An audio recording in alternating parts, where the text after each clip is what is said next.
Assalamu alaikum wa rahmatullahi ta'ala wa barakatuh. Comme vous savez, le prédicateur Michael Debreda a été incarcéré, suspecté d'envoyer des jeunes Belges en Syrie. Il existe une loi, moi j'ai envie d'intervenir sur cet incident-là, parce qu'il existe une loi similaire un petit peu en France, association de malfaiteurs en relation avec une entreprise terroriste, par lesquelles les autorités peuvent inculper des personnes innocentes du seul fait qu'ils auraient été en lien avec des personnes aux idées radicales. Donc moi j'aimerais bien dénoncer, tirer trois enseignements de cet incident-là. Le premier enseignement, c'est que l'injustice de cette loi-là, parce que cette loi-là est large, est très très large, et elle permet justement d'inclure des personnes qui n'ont rien à voir avec les idées radicales, de les inclure du seul fait qu'ils seraient en relation. Donc par cette largesse-là, certains juges peuvent se permettre, sur la base du simple soupçon, d'inculper des gens totalement innocents. Et vous trouvez des prisons en France qui sont remplies de prisonniers musulmans innocents parce qu'ils sont tombés sous le coup de cette loi-là, association de malfaiteurs en relation avec une entreprise terroriste. Le second enseignement, c'est que cette loi-là nous pousse justement à la méfiance les uns vis-à-vis des autres. Parce que, étant donné qu'elle est large et qu'elle peut permettre l'inculpation de personnes du seul fait qu'ils sont en lien avec des personnes plus ou moins terroristes, alors elle va inciter à la méfiance les uns vis-à-vis des autres. Alors que le musulman est une personne qui discute, qui découvre, qui échange avec des gens du même courant ou des gens de courants opposés, de courants diamétraux ou voire de non-musulmans. L'être humain est une personne qui doit découvrir, qui doit discuter, qui doit débattre avec autrui. Donc cette loi-là, elle a quelque chose d'anti-humain, elle est contre l'humanisme puisque l'humain doit discuter, doit échanger et elle nous pousse à fermer la porte à toute personne qui serait susceptible d'avoir des idées radicales. Donc le danger de cette loi-là, c'est qu'elle nous pousse à faire quelque chose de contre-nature. Puisque, par principe, l'être humain est un être sociable, il doit ouvrir sa porte aux personnes de tout horizon, afin d'échanger, de discuter. Moi, je suis quelqu'un de social, j'aime bien discuter avec des gens qui pensent comme moi, ou des gens qui ne pensent pas comme moi. Je suis quelqu'un d'une personne de dialogue, et je peux ouvrir ma porte en conséquence à tout le monde. Comme je l'ai déjà fait d'ailleurs avec des musulmans, comme avec des non-musulmans. Donc, le fait que j'ouvre ma porte avec des personnes aux idées radicales ne fait pas de moi une personne qui épouse ces idées-là. Donc, cette pensée-là, justement, cette loi-là est injuste du fait qu'elle est large et qu'elle permet d'inculper des personnes qui seraient plus ou moins en relation avec des personnes aux idées radicales, et elle incite à la méfiance. Vous avez des musulmans qui, lors d'aujourd'hui, des conséquences de la surveillance des renseignements généraux, ont peur d'autres musulmans.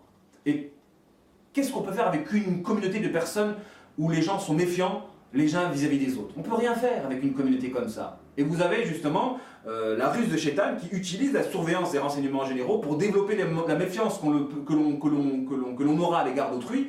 Et si on est méfiant à l'égard de notre prochain, on tombe dans le piège du diable et on n'est pas une communauté. Donc il ne faut pas tomber dans le piège de ces gens-là qui, parce qu'ils nous surveillent, vous nous empêchez d'être ce que l'on doit être, des personnes sociables, des personnes ouvertes, des personnes hospitalières, à l'égard des personnes de tout horizon. On doit être hospitalier à l'égard des gens de tout horizon. Et même les gens qui pensent le contraire de ce que l'on pense. L'hospitalité ne doit pas nous être amputée par cette loi-là. La loi association de malfaiteurs en relation avec une entreprise terroriste. Le troisième enseignement que l'on peut tirer de cette loi-là, parce qu'il y a des gens, des musulmans, qui ont été incarcérés sous le coup de cette loi-là, qui sont actuellement dans des prisons ou assignés à résidence, comme l'ancien imam d'Argenteuil, Ali Yachar, assigné à résidence depuis 10 ans dans l'ouest de la France, dans un patelin, alors qu'il n'y a aucune preuve.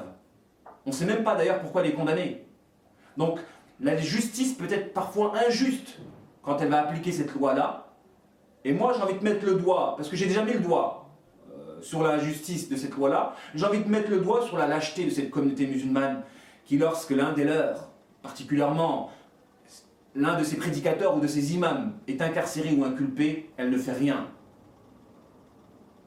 pour pouvoir faire en sorte que justice soit faite. Elle ne fait rien.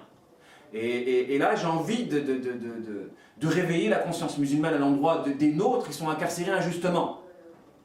On devrait être tous solidaires à l'endroit des injustices du système, qui établit des lois justement pour se permettre l'injustice, afin de rendre l'injustice justice. de justifier l'injustice par cette loi-là, association de malfaiteurs en relation avec une entreprise terroriste par lesquelles ils inculpent et incarcèrent des personnes innocentes, puisque n'ayant pas de preuves justement démontrant leur culpabilité. Donc 3 enseignements. Le premier enseignement, l'injustice de cette loi-là, l'iniquité de cette loi-là, par laquelle elle élargit, elle permet d'inculper des personnes qui ne font pas spécialement partie d'organisations terroristes. Le second point est la méfiance qu'elle va développer au sein de la communauté musulmane, au point où les musulmans vont perdre des valeurs de l'hospitalité qui sont intrinsèques à leur identité normalement. Et troisième point, la lâcheté des musulmans qui, lorsque leurs prédicateurs ou leurs imams sont incarcérés injustement, ne font rien pour les sortir de leur prison ou les libérer qu'ils ne font rien justement pour les libérer de leur situation malheureuse. Parce que ce qui est très douloureux, à mon avis, pour ces gens-là, ce n'est pas le fait d'être incarcéré, c'est plus le fait d'être abandonné. Abandonné.